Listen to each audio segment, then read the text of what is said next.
به نام خدا. سلام خدمت شما عزیزان و زبان‌آموزان گرامی. امیدوارم که حالتون خوب باشه.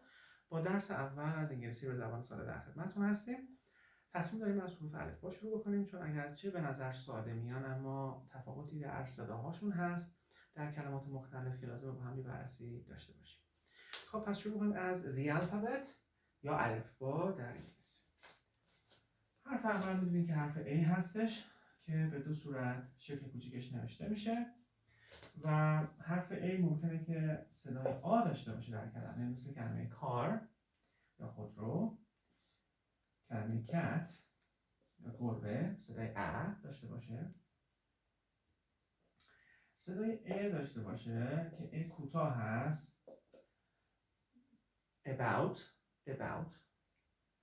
ممکنه که صدای ا یک کمی بلندتر داشته باشه، مثل grammar که تفاوت این دو تا صدا رو در ویدیوی تلفظ خدمتتون عرض خواهم کرد.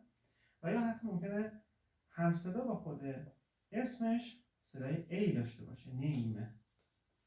پس چند جور صدا شد؟ آ، ا کوتاه، A یکم بلندتر و A. میریم سراغ حرف بعد.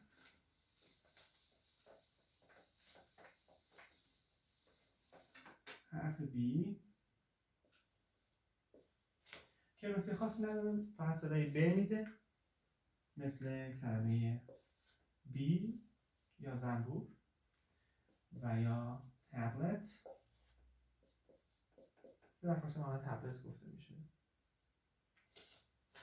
خب حرف C که نکته مهمی داره،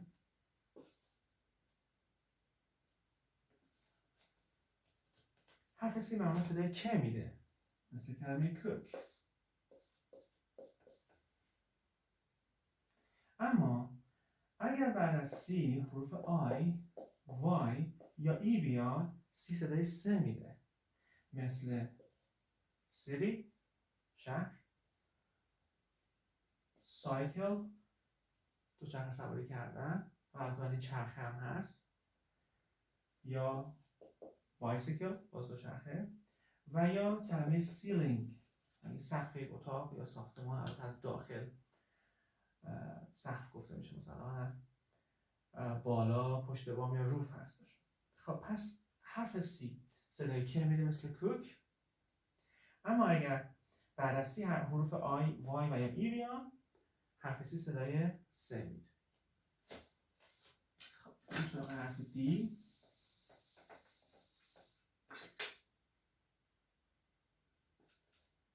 حرف D فقط صدای د میده، مثل دور در اتاق یا ساختمان، یا بد تخت خواب. حرف بعدی حرف ای هست که این هم نکاتی داره. حرف ای معمولا صدای ا میده، مثل همین کلمه بد که داشتیم.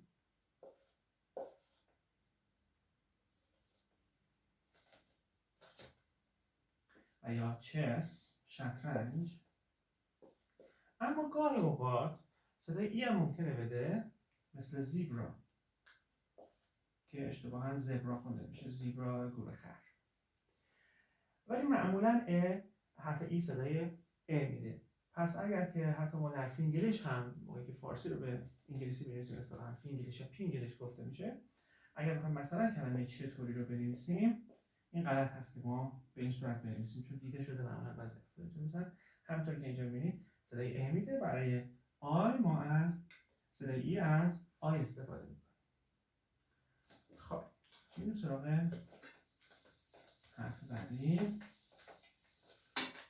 حرف F که فقط صدای ف میده، مثل فکس و یا روف.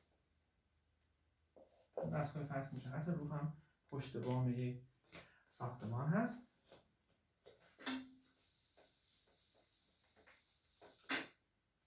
حرف G که بعضی این حرف رو با حرف J اشتباه میگیرن، حرف G هست. حرف G هم صدای J و هم صدای G میده.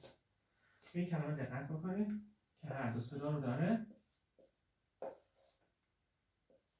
کلمه gorgeous اول صدای گ و دومی جی صدای ج میده که معنی زیبا و خوشایند هست. برای اشیا، هوا یا خانم ها استفاده میشه معمولا. و همونطور که میبینید از هر دوی این صداها ما اینجا داریم و تشخیصش فقط با چک کردن در گوگل یا دیکشنری یا که پرسیدن از فرد خبره هستش. هیچ وقت سعی نکنید کلمات رو خودتون بخونید بدون اینکه تلفظش رو بدونید، چون وقتی که اشتباه میخونیم و اشتباه نهادی نمیشه توی ذهنمون سخت میشه اصلاحش کرد. خب حرف بعدی حرف H هست.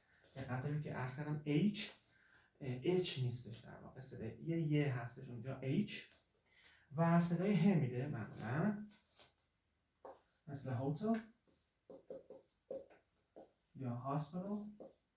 ما اینو تو ایران معمولا اشتباها در فارسی هاسپیتال میگیم، ولی خب این کمی تلفظش فرق کنه هاسپیتال. حالا در مورد تلفظا بعدا از خواهم کرد در ویدیو تلفظ. صدای ه میده معمولا، اما بعضی اوقات این صدای در واقع H خونده نمیشه، مثل کلمه hour که به معنی 60 دقیقه، 1 ساعت هست، طول مدت یک برنامه یا کلاس.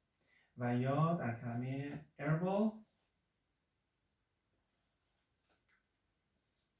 مثلا herbal tea، چای گیاهی یا دمنوش که از کلمه herb گرفته شده به معنی گیاهان دارویی، اما وقتی که به صورت صفت هستش هش خونده نمیشه، herbal tea خونده میشه. پس معمولا H صدای ه میده، اما گاهی اوقات ممکنه که صداش حذف بشه.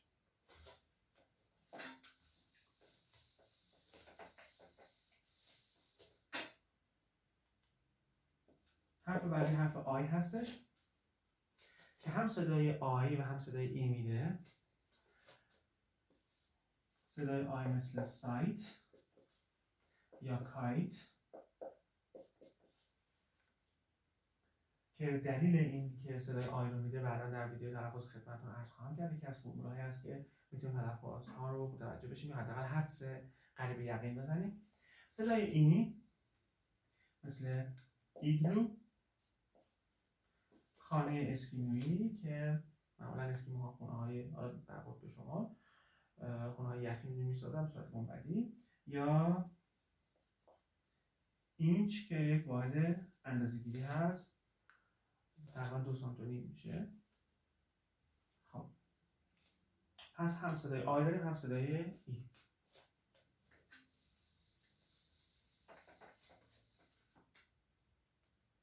حرف بعدی حرف J هستش. J با جی اشتباه نشه. J صدای J و همچنین ژ میتونه بده، اگرچه در انگلیسی معمولا صدای J میده، مثل joy لذت و خوشی و یا فعلش enjoy لذت بردن.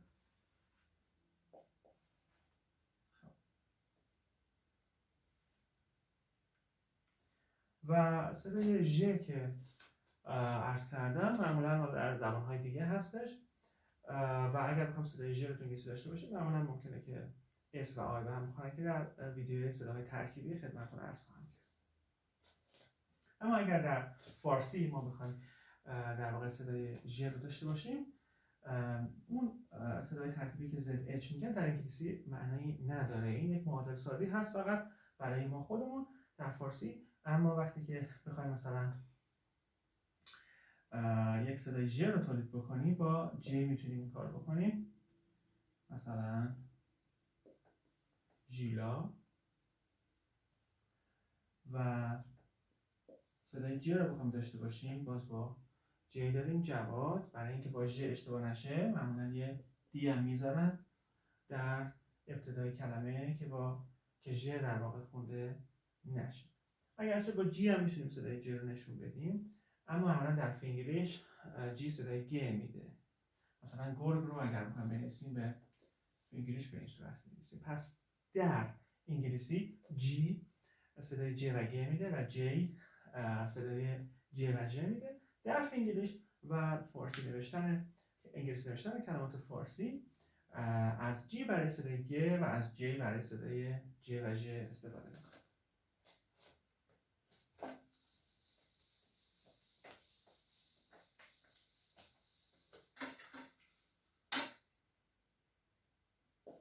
بعدی حرف K که فقط صدای K میده، مثل kettle،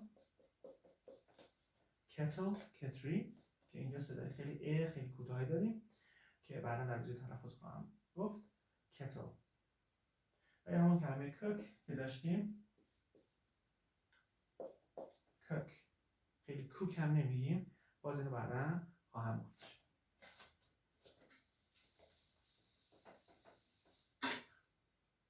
حرف بعدی حرف L هست. نکته در مورد حرف L هست اینه که در واقع صدای L یا لی که ما در انگلیسی داریم با فارسی فرق میکنه. مثلا اگر که لمپ رو میگیم، در فارسی ما صدای ل رو در واقع به این صورت تلفظ میکنیم که نوک زبون به جلوی سقف دهان میچسبه و در انگلیسی نوک زبون در واقع عقب‌تر میچسبه به سقف دهان. لمپ. به جای لمپ میگن لمپ. و مثلا به جای لیوان اگر بخوام بگن میگن لیوان. یکم لشون فرق میکنه، بنابراین بهتره که اگر بتونیم اونطوری تلفظ بکنیم لمپ یا لاین، شیر جنگل. و حالت کوچیکش هم که دقت دارید حتما باید بلند باشه که با حروف دیگه اشتباه نشه.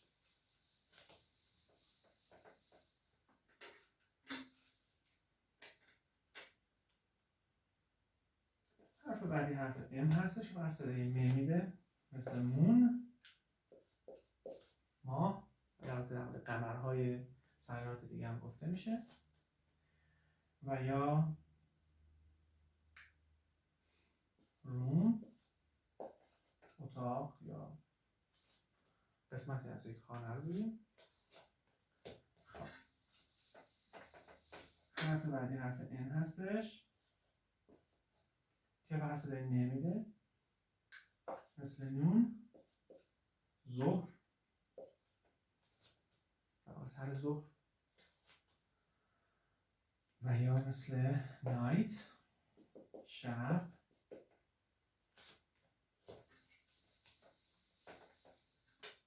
حرف او که صدای مختلف ممکنه داشته باشه، خود صدای او رو ممکنه داشته باشه، مثل موپ، قهر کردن و رنجیدن و با کسی صحبت نکردن. صدای آ ممکنه داشته باشه،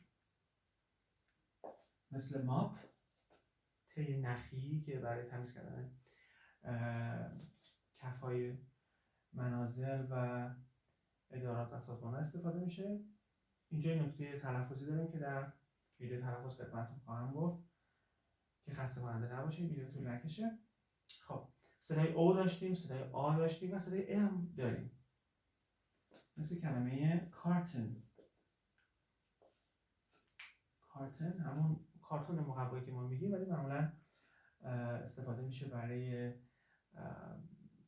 ظرف‌های مثل شونه تخم مرغ و البته ظرف‌های شیر و آب میوه که کارتون‌های خاصی هستش، محفظه‌های خاصی هستش. خب پس صدای او، آ و ا رو داشتیم که معمولا ای کوتاه هم هستش.